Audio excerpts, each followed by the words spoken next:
tonight. We continue our series on favor.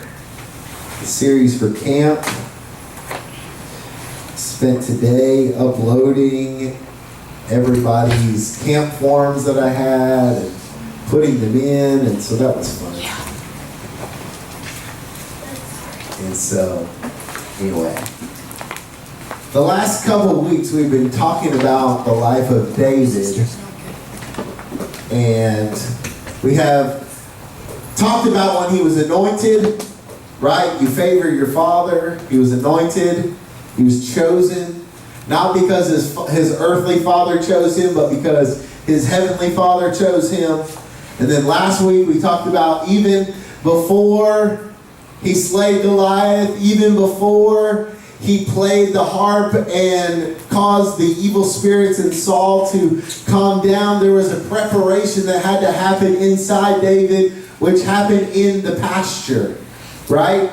And so this week we want to talk about God's favor and it resting on you. So if you have your Bibles, you can open up with me to 1 Samuel chapter 17. 1 Samuel chapter 17. Starting in verse. I'm getting there too. A little back, I guess. 17. 32. Verse 32 through 52. And it says this, picking up where we left off last week. Then David said to Saul, "Let no man's heart fail because of him. Your servant will go and fight this Philistine." Right? Remember, David walks up to the battlefield. His father tells him, "Hey, go bring some of this stuff to your brothers at the battle and bring back word on how they're doing." And so David shows up. He hears some sounds. He hears some shields clanking. Everybody's waking up. They're like, "Yeah, we're going to win today. We've got this." They're getting pumped up. They're getting fired up. He's like, "Yeah." And he wants to go see what's going on. And he comes over and he watches from the sideline. And all of a sudden this Goliath literally comes out from his tent. He's 9'9", looks down at everybody and says, "Send somebody to fight me. Instead of our armies fighting, let's just come one-on-one." That's like going, y'all seen that, oh man, what commercial? Liberty, is it Liberty Mutual? No, it might be Geico. With Charles Barkley. Oh, yeah. And he's like, "Pick me, pick me." And she goes, "I'll take Charles Barkley." He's like, "Yeah, come on, I told you would pick me." You know, y'all remember that? Like that's kind of the scenario here. It's like Charles Barkley or the little kid. Who you gonna pick? Oh, you're gonna pick Charles Barkley, right? And so David comes up, he's watching this, and then it says this, that David comes up to Saul and he says, "Listen, I'm gonna go fight this dude." And he's like, David, you small. He's a little boy. He's picked last. Literally, right? You're picked last. And so Saul says to David, "You're not able to go against this Philistine to fight him. You're just a youth." He's a man of war from his youth. Meaning, from the time he was your age, he's been fighting, and he's been fighting ever since, and you've never even fought in a battle. You're just a kid. But David said to Saul, "Your servant used to keep his father's sheep, and when a lion or a bear came and took a lamb out of the flock, I went after it and I struck it, delivered the lamb from its mouth. And when it rose against me, I caught it by its beard." Don't get any ideas, Lindsay. "And struck it and killed it." For real, don't get any ideas. "Your servant has killed both the lion and the bear, and this uncircumcised Philistine will be like one of them, seeing he has defied the armies of the living God." Moreover, David said, "The Lord who delivers me from the paw of the lion and from the paw of the bear, he will deliver me from the hand of this Philistine." And Saul said to David, "Go, and the Lord be with you." So Saul clothed David with his armor, and he put on a bronze helmet on his head, and he also clothed him with a coat of mail, and David fastened his sword to his armor, and he tried to walk, and he had not tested them. And David said to Saul, "I cannot walk with these, for I have not tested them." So David took them off. Let me just stop right there, and I just want to make a point. Saul, why did Saul put this is the king's armor.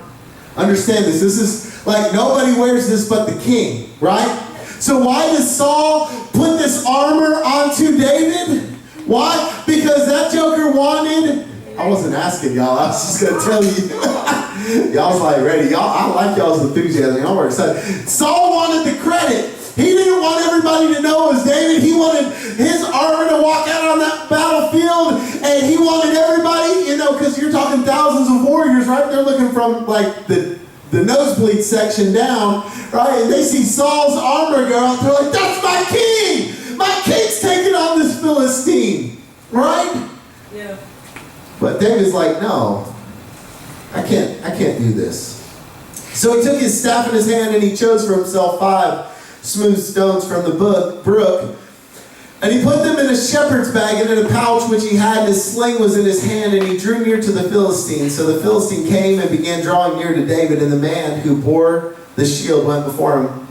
Goliath brought his armor bearer, who was wielding his shield, but David was Saul's armor bearer, so he had no armor bearer himself. And so this is what it says in verse 42.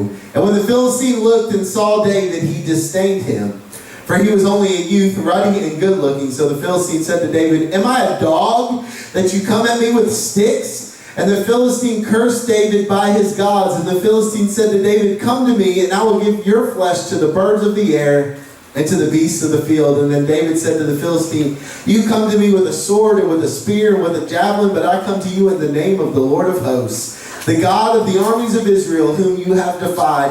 This day the Lord will deliver you into my hands, and I will strike you and take your head from you. And this day I will give the carcass of the camp of the Philistines to the birds of the air and the wild beasts of the earth, and all the earth may know that there is a God in Israel. Then all this assembly shall know that the Lord does not save with sword and spear, for the battle is the Lord's, and he will give you into our hands. So it was, when the Philistine arose and came and drew near to meet David, David hurried, ran toward the army to meet the Philistine. And then David put his hand in his bag, took out a stone, and he slung it and struck the Philistine in his forehead, so that the stone sank into his forehead, and he fell on his face to the earth. So David prevailed over the Philistine with a sling and a stone, and struck the Philistine and killed him. But there was no sword in the hand of David. Therefore David ran and stood over the Philistine, took his own sword, drew it out of the sheath, and killed him by cutting off his head with it.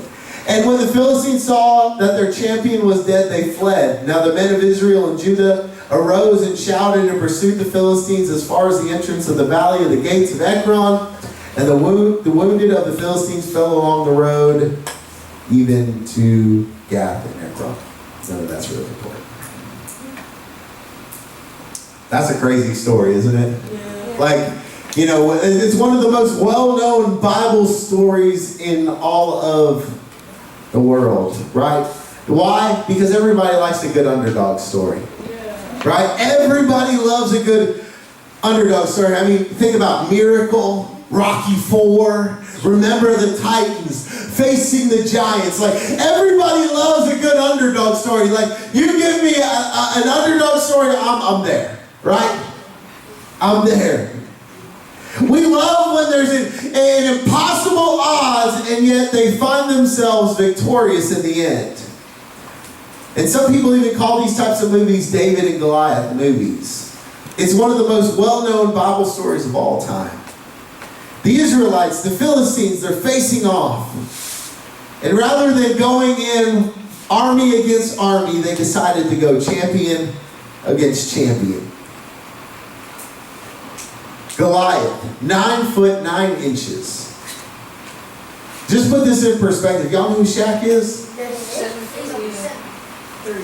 Goliath is 2 feet taller than Shaq. Wait. Like, I'm 6 foot, okay? Add another 3 foot and some. That's a lot. That's me putting Jolie on top of my head and still having a little bit more. Probably. That's probably a big old noggin. Think about a dude that's 9 9 foot. Like, he's probably got a big head. I don't know. Wait, I thought he Or was his 9 forehead. foot 6. Where do you see 9'6"? 6 cubits. 6 cubits. How big's a cubit? But I looked it up and I wrote 9 foot 6. Okay. Well, I guess there might be some discretion because I've always heard 9 foot, but this says 9'9", so I'm just going with this. Somewhere between 9 foot and 9'9". Okay, there we go. We just, yeah. Okay.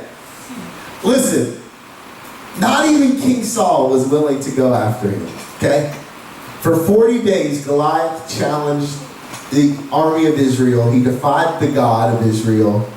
But little did he know that he was making his own destruction, because all it took was a little shepherd boy named David from Bethlehem that wasn't far away, that had the favor of God on him. And when David heard Goliath defy his God, a passion inside of him. Remember, David's been anointed at this point. David spent time with God in the field. He's had that preparation in the pasture. And so he gets there, and all of a sudden, this holy desire rose up in him, and he says, oh no, I don't care how big you are, you're not going to defy my God. And he rose up and he said, listen, I'm going to take him down. I am going to win. Point number 1 tonight is this: God's favor rests on you, so be the one. Be the one. David said this: don't worry about the Philistine, I'll go fight him. In verse 32. Because David was aware of God's favor in his life, he went where no one else dared to go. Nobody else in the army for 40 days was willing to go forward. Nobody else was willing to fight this man. Not his brothers. Remember Eliab, who was the strongest? He was the oldest brother. Samuel walked in and said, surely this is going to be the king. And God said, nope, I have rejected him. His second brother, who's just as much a stud, who's just as much a man of battle, God rejected him too. And David walks in and he says, listen, y'all may have been too scared for 40 days, but I'm about to take on this man. I'm about to take on this giant, because I know that God's favor rests on me, and I will be the one. I will go. I say yes. Right? Have you ever seen something that needed to be done and you thought to yourself, someone else will do it? Y'all ever seen that? Like, something's dirty at your house, and instead of cleaning it, you're like, mom's gonna clean that. Or your sibling, you're like, oh yeah, they'll definitely clean it, you know. That's their responsibility this week. That's mine next week. I'm not gonna worry about it this week, right? Oh, or you drop. Here's the world famous one of teenagers and kids. Like, trash cans right there, right? You throw it, you miss, and you just leave it on the ground, and you're like, somebody will pick it up. That drives me nuts. Just get your lazy butt out of there, pick it up, and put it in the trash can. You know what I'm talking about? Like, we just are like, somebody else will do it.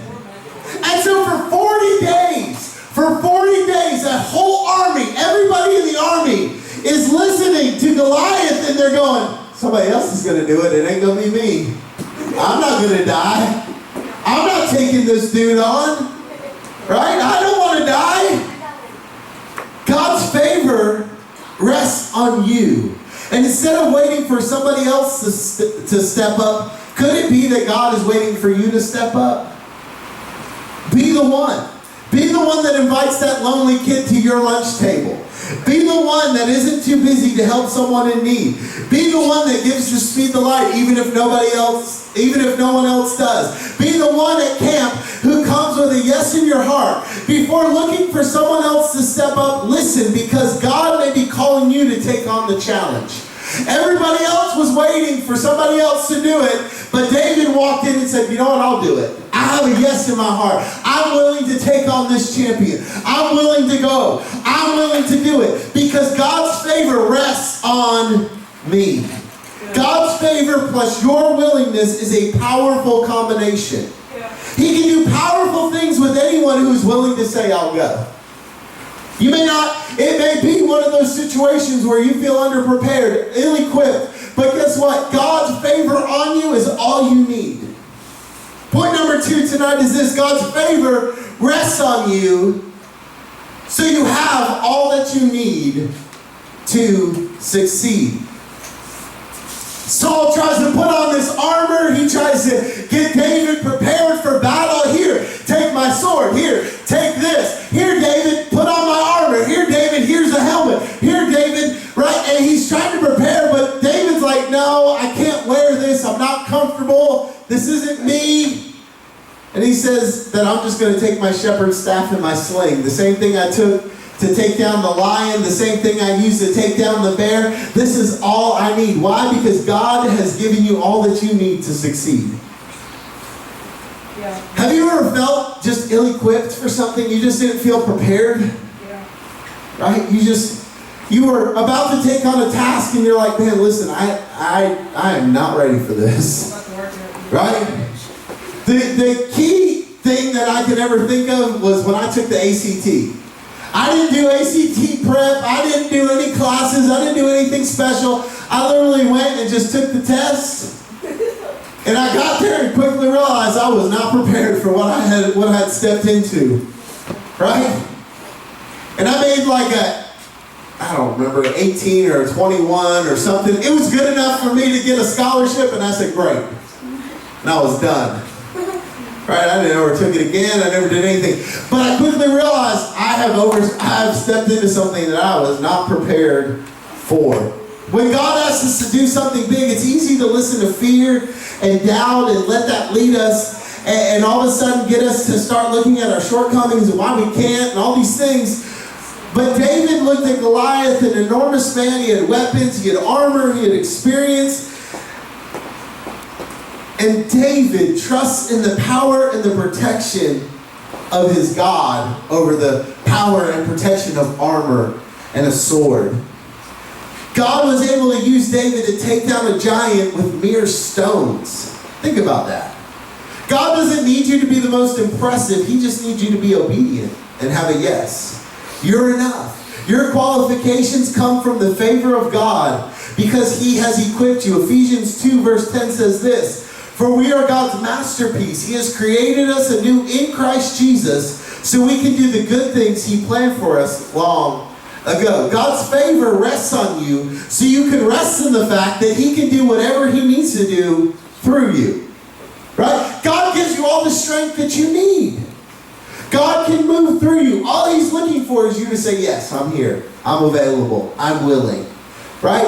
There have been times when I have gone and I've been in church service and the Lord has prompted me to pray for somebody and I'm like, I am not equipped to pray for that. Like I'm like a youth student and God's saying pray for a youth pastor, you know, like at camp. Y'all probably have never been in that situation, but sometimes it's kind of like, man, like I'm just a youth student and you want me to go pray for a youth pastor? Like you just kind of look at yourself on different spiritual levels, right?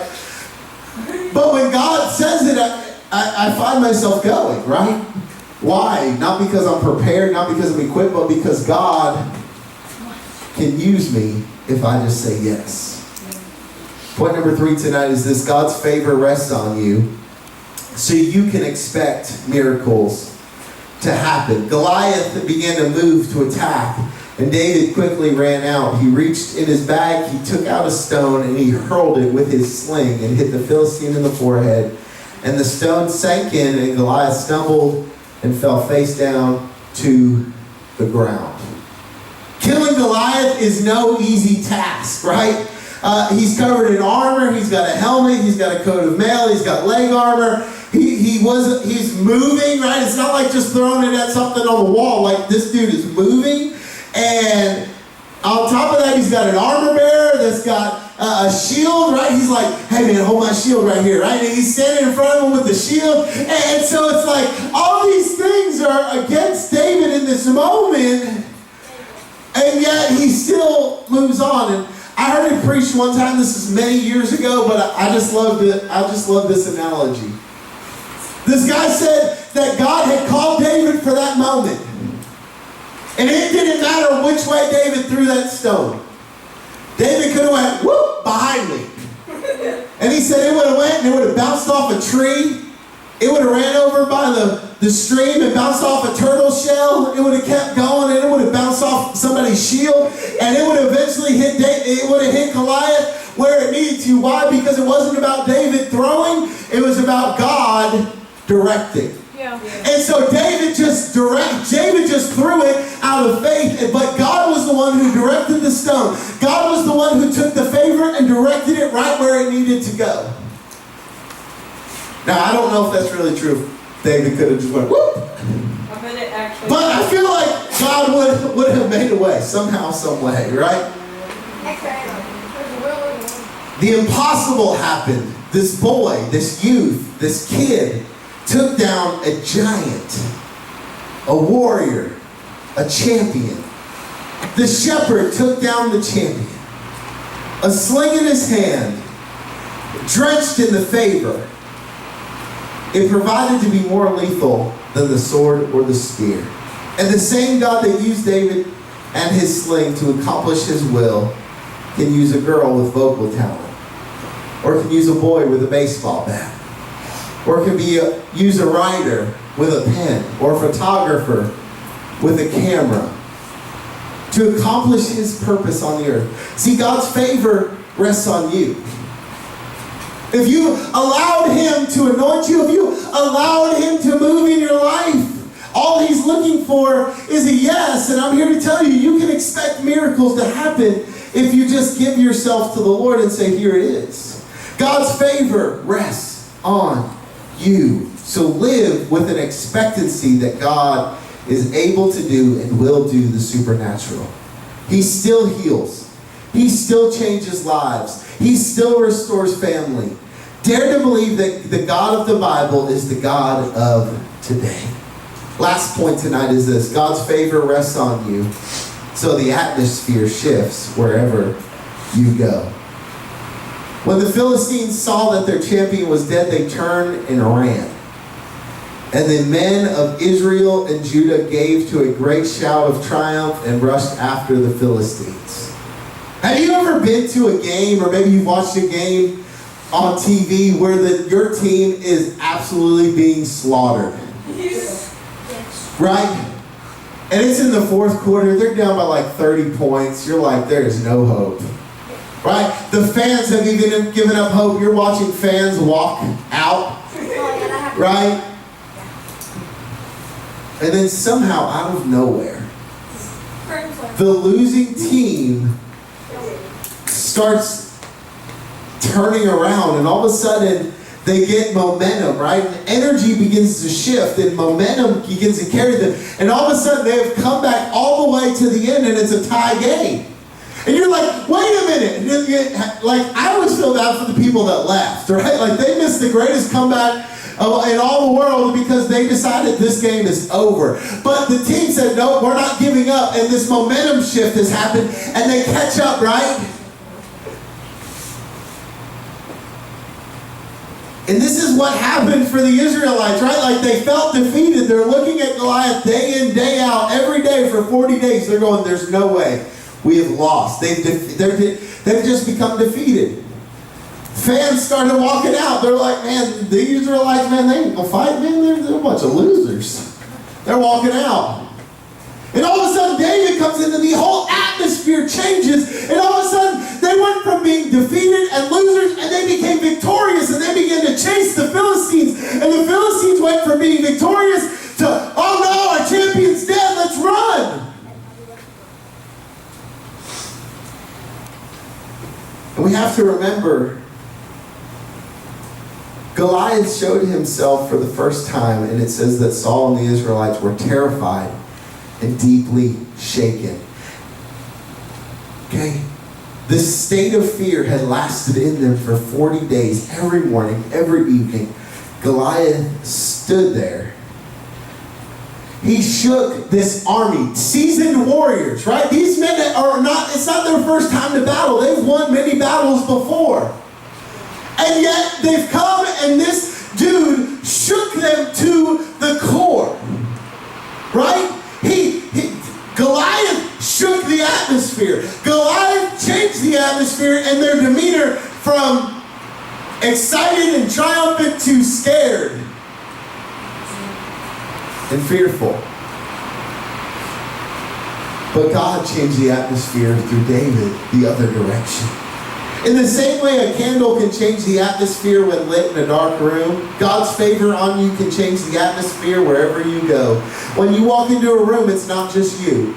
You're followed by God, and everything He has is at His disposal. When you walk into a room, the favor of God is on you, so you can change a person's fear into power. You can change sickness into wholeness.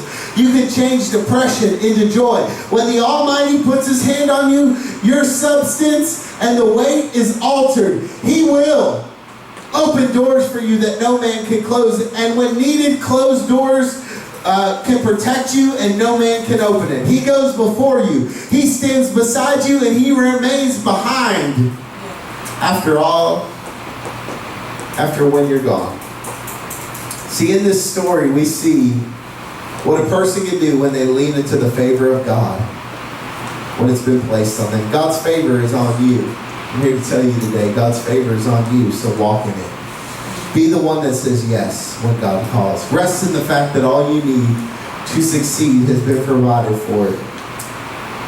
Live with expectancy for God to work miracles in you and through you and for you. And remember that wherever you go, God's favor goes with you.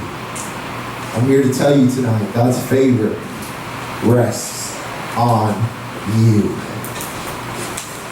And it can change atmospheres. Listen, I used to be crazy enough. There's one year I'll never forget. No, I'm really not recommending this, okay? So don't take this and think that I'm telling you we need to do this year. But I went to youth camp, and I had I just had passion, right? I wanted to see God move. And so we decided, just me and a couple guys, we decided to have this secret prayer meeting. And we were going to pray the fire of God down into the service. And we found this secret room somewhere where we really weren't supposed to be. And I don't even know if we technically broke in. It was unlocked. But I knew we weren't supposed to be there, but we went in there a little rebellious. I get it. So God had to do some refining in me, okay? But we got into this room, and we just began to pray every day before the service. We would pray. See, in Tennessee, we have pre-service prayer, so you don't have to do what I did. But we just decided that we were going to shift the atmosphere. Because we just believed, we were crazy enough to believe that God could do it just because a couple boys believed that He could. Now, I realized later that the way I did it probably wasn't the best way. There's a chain of command and all that things. But at the time, I didn't really know. I was just a kid who had a desire to see God move in other people's lives. And so, we did. We prayed. We saw God move at that youth camp. Why? Probably not because of us, but because God's favor was there, right? But here I am to tell you tonight that God's favor is upon you. He's on you. He wants to use you. Everywhere you go. I know school's over. You don't even have to go back to those hallways for another couple months. But God can use you at home during this summer. God can use you at practice if you've got sports practice throughout the summer. God can use you at youth camp in a couple weeks if you're going. God wants to use you in some way. God can use you at work if you work. God can use you everywhere you go. Mm-hmm. All you have to do is trust in Him. All you have to do is say, "Here I am, Lord." So tonight, this is the way I want to take this altar call. This is what I want to do tonight. I just want to go after the Lord. I want you to just go after Him tonight. I want you to just say, "Here I am, Lord. Here I am. Here I am." See, Isaiah, in the book of Isaiah, it says in chapter 6, it says that God's glory filled the room. Right? And Isaiah began to repent because he realized he was a sinner in the presence of this almighty, holy God. And God cleanses him right there. And then he says, "Who can I send? Who's going to go for us? Who's going to go?" And Isaiah says, "Here I am. Send me." Tonight, God is calling out in this room saying, "Who can I send? Who can I send? Who's going to go for me? Who's going to go for me to Scotts Hill High School? Who's going to go for me to Scotts Hill Elementary? Who's going to go for me to Decatur County Middle School? Who's going to go for me to Riverside High School? Who's going to go for me to Lexington Middle School? Who's going to go for me to Lexington High School? Who's going to go for me at TCAT? Who's going to go for me at University of Tennessee Martin Parsons? Who's going to go for me at wherever you're going? Who's going to go for me at your workplace? Who's going to go for me at TCAT? Who's going to go for me to the National Guard? Who will go for me? I'm looking for somebody to send. I'm looking for somebody with my favor. Somebody who's just willing to say yes. And my question to you tonight is this. Will you say yes? Will you come and just say, here I am, Lord. I'm broken, I'm messed up, I'm jacked up. Listen, I sinned yesterday, God, but here I am. Because I'm telling you, if you'll let Him, He'll clean you up. He'll change you up. And He'll use you. So tonight, do you have a yes in your heart? Do you have a yes in your heart? Do you want to seek His face? Then the altar's open for you.